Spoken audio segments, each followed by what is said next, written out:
నమస్తే నమస్తే నమస్తే నమస్తే అండి యండమూరి గారు. నమస్తే నమస్తే. ఎలా ఉన్నారు మీరు? ఏముందండి, పాపి చిరాయి బాగానే ఉన్నారు. మేధావులు మాత్రం చచ్చిపోయిన తర్వాత కూడా చిరాయుగా ఉంటారు. ఆ రెండో రకంగా ఉండటానికి ప్రయత్నం. ఓ సూపర్. ఉన్నది ఒకటే జిందగీ, దీనిపైన మీ ఒపీనియన్ ఏంటండి? ఉన్నది ప్రతి వాడికి ఒకటే జిందగీ అండి. ఈ ఆత్మలు అవి నమ్మను నేను. కానీ ఆ ఒకటే జిందగీలో రకరకాల ఫేజులు ఉంటాయి. ఒక చైల్డ్కి ఒక జిందగీ ఉంటుంది, యూత్కి ఒక జిందగీ ఉంటుంది, పేరెంట్కి ఒక జిందగీ ఉంటుంది, వృద్ధులకు ఒక జిందగీ ఉంటుంది. ఈ రకరకాల జిందగీలన్నీ కలిపిన కెలిడోస్కోప్ అంటే ఇంద్రధనస్సు లాంటి జీవితమే ఉన్నది ఒకటే జిందగీ. అయితే ఒక వ్యక్తిత్వ వికాస నిపుణుడిగా మీరు చెప్పండి, నిజంగా ఒక మనిషి మారటం అనేది సాధ్యమవుతుందా? చెప్తే వినేటువంటి పరిస్థితి ఇప్పుడు ఉందని మీరు అనుకుంటున్నారా? 90% of the people change to 10%. ఉదాహరణకి మీ మొహం చిన్నది, జుట్టు పెద్దదిగా ఉంది, ఈ స్టైల్ కాకుండా కొంచెం పక్కకి దివ్వుకుంటే ఇంకొంచెం అందంగా ఉంటారని నేను చెప్పాను అనుకోండి. ఓకే, ఇంటికి వెళ్ళి ట్రై చేస్తారు. మీ హస్బెండ్ బాగుందన్నాడు అనుకోండి, మీ పిల్లలు బాగుందన్న ఇలా, దెన్ యూ విల్ చేంజ్. కానీ బాగాలేదని చెప్పడం వ్యక్తిత్వ వికాస నిపుణుడు చేసే పని. నీ జీవితం ఇంతకన్నా బాగుండాలంటే ఎలా ఉండాలి? అది ఎక్స్టర్నల్ అవ్వచ్చు, ఇంటర్నల్ అవ్వచ్చు. ఎక్స్టర్నల్ అయితే ఇప్పుడు నేను పాజిటివ్గా తీసుకుంటే నేను చేంజ్ చేసుకుంటాను. పాజిటివ్గా కాదు, పాజిటివ్గా అన్నాను నేను చెప్పింది కరెక్ట్ అవ్వాలని రూల్ లేదుగా. ఉంటుందా లేదా డిసైడ్ చేసింది మీరు, మీ వాళ్ళు. నేను మళ్ళీ కలవను కదా మిమ్మల్ని.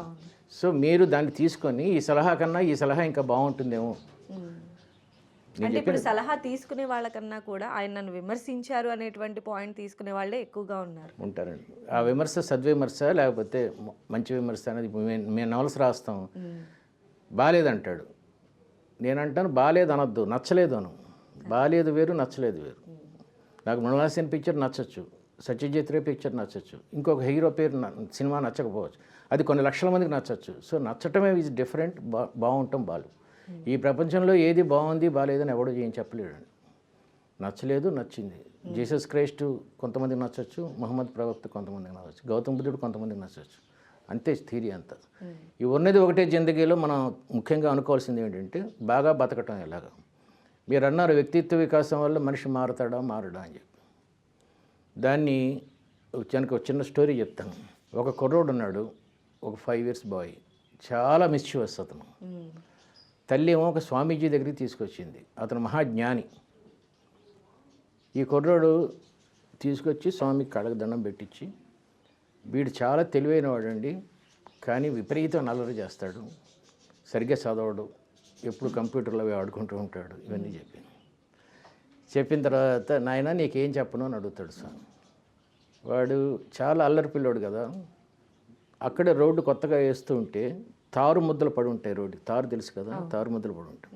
ఆ ముద్ద గురించి చెప్పండి అన్నాడు స్వామీజీని, కొంచెం అల్లరి పట్టించడానికి. బట్ స్వామీజీ అఖండ జ్ఞాని. ఆ ముద్ద తీసుకురా నాయన అన్నాడు. తీసుకొచ్చాడు. ఈ ముద్ద ఖరీదు ఎంత ఉంటుంది అన్నాడు. రోడ్డు పక్కన పడిన ముద్ద కదా, రూపాయి కూడా ఉండదండి, తారు ముద్ద వేస్ట్ కదా. కానీ ఇదే ముద్దలో ఉన్న ప్లాస్టిక్ని మనం ఇంకో రకంగా ప్రాసెస్ చేస్తుంటే ఓపెన్ హార్ట్ సర్జరీలో తాళ్ళగా ఉపయోగపడుతుంది. ఈ ముద్ద ద్వారా మనం కనీసం ఒక 100 తాళ్ళు తయారు చేయొచ్చు స్టిచెస్ చేయడానికి. ఒక్కొక్కది 10,000, అంటే దాదాపు 10 లక్షల రూపాయల విలువ గల తారు ముద్ద. ఇది కేవలం రోడ్డు పక్కన పడి ఉండటం వల్ల అలా అయిపోయింది. సో నువ్వు ఎక్కడ పడతావు, నీ ప్లేస్మెంట్ ఏమిటి అనేది తెలుసుకుంటే జీవితం బాగుంటుందని చెప్తాడు. ఈ చిన్న కుర్రవాడికి తెలివైనవాడు కదా, ఈజీగా స్ట్రక్ అవుతుంది, తను చేస్తున్న తప్పు అర్థమవుతుంది. దీన్ని బటర్ఫ్లై ఎఫెక్ట్ అంటారండి. బటర్ఫ్లై ఎఫెక్ట్ అంటే ఒక గొంగళి పురుగు సీతాకోక చిలకలా మారటాన్ని బటర్ఫ్లై ఎఫెక్ట్ అంటారు. ఉదాహరణ, ఒక కుర్రోడు ఉన్నాడు, అతను ఇంటర్వ్యూకి వెళ్ళాడు, బస్సు అందలేదు, ఆలస్యంగా వెళ్ళాడు, ఇంటర్వ్యూ రాలేదు. వస్తూ ఉంటే మధ్యాహ్నం 1 గంట అయిపోయింది, బాగా దాహం వేస్తోంది, నీళ్లు కావాలి, ఎక్కడ సోడా కొట్టు కూడా దొరకలేదు. దాదాపు 3 kilometers తిరిగిన తర్వాత ఇక్కడ ఒక్క షాప్ కూడా లేదే, ఒక చిన్న షాప్ పెడితే ఎలా ఉంటుందని చెప్పి సోడా షాప్ పెట్టాడు. వితిన్ 1 month చాలా ప్రాఫిట్స్ వచ్చి కూల్ డ్రింక్స్ చేశాడు, తర్వాత ఐస్ క్రీమ్స్ చేశాడు, తర్వాత పెద్ద ఇండస్ట్రియలిస్ట్ అయ్యాడు అనుకుందాం. ఆ రోజు కానీ అతనికి బస్సు దొరుకుంటే 10,000 రూపాయల జీవితాంతం స్థిరపడి ఉండేవాడు. కేవలం దొరకపోవటం వల్ల బస్సు అతని జీవితం గొంగళపురి నుంచి సీతాకోకచిలుగా మారింది. ఇది వ్యక్తిత్వ వికాసం ఇప్పుడు చేసేది. నీలో ఉన్న డిఫెక్ట్ ఏంటి, దాన్ని ఎలా మార్చుకోవచ్చు అనేది చెప్పడం మాత్రమే మా ధర్మం అండి. వింటాడా లేదనే తన కర్మం. ఇది నేను చెప్పింది. బట్ ఉన్నది ఒకటే జిందగీలో బటర్ఫ్లై ఎఫెక్ట్ గురించి ఒక మనిషి తను ఎలా ప్రాసెస్ చేసుకోవాలనే దాని గురించి మనం ఇప్పుడు డిస్కస్ చేస్తున్నాం. అసలు ఏంటండి ఈ ప్రాసెస్ అర్థం ఏంటి అసలు? ఫస్ట్ ఆఫ్ ఆల్ మీరు చెప్పినట్లు ఈ గొంగళి పురుగు నుంచి బటర్ఫ్లైకి మారటమే ప్రాసెస్ అంటారా? దీనిలో ఏమైనా హడిల్స్ లాంటివి ఉంటాయా మనకి? ప్రతి మనిషికి ఒక గోల్ ఉంటుందండి. ఆ గోల్ ఏంటి? ఆనందంగా ఉంటాం. టెంపరీ గోల్స్ ఉంటాయి, పర్మనెంట్ గోల్స్ ఉంటాయి. ఒక బీటెక్ స్టూడెంట్ ఉన్నాడు, బీరు బాటిల్ కిందకి దింపకుండా ఒకటే కుక్కలో తాగుతాడు, సక్సెస్, ఫ్రెండ్స్ అందరూ చప్పట్లు కొడుతున్నారు. అలాగే హుక్కా తాగాడు, వీడియోస్ చూశాడు, చాలా ఆనందం చేస్తున్నాడు. So he's reaching his goals as far as ఆనందం ఈజ్ కన్సర్న్. కానీ బీటెక్ అయిపోయిన తర్వాత ఉద్యోగం రాలేదు. He became a bad parent, bad husband, అసలు డబ్బులు లేవు. సో టెంపరీ గోల్స్లో ఆనందం అనుభవించి పెర్మనెంట్ గోల్లో విషాదం అనిపించడం అనేది జీవితం కాదండి. ఉన్నది ఒకటే జిందగీ కాబట్టి ఫ్యూచర్ ఆస్పెక్ట్లో కూడా ఈ గోల్ కరెక్ట్గా రీచ్ అయితే అది కరెక్ట్ గోల్.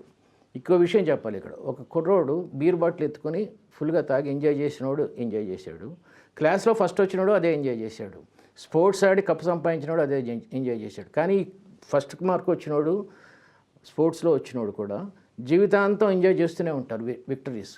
కానీ వీడు డబ్బు లేక, ఫాదర్ మదర్తో ఎఫెక్షన్ లేక విషాదంలోకి వెళ్ళిపోతాడు. అది ప్రాసెసింగ్ అండి. అంటే ఇంత చెప్పిన తర్వాత మిమ్మల్ని ఎండమూరి గారని పిలవాలనిపించట్లేదు నాకు. మీరు ఒక గురువుగా కనిపిస్తున్నారు. సో నేను మిమ్మల్ని గురువు గారని పిలవాలనుకుంటున్నాను. నాకేం అభ్యంతరం లేదు, తాతగారు అన్నంతకాలం. లేదు గురువు గారు, వాళ్ళకి చెప్పండి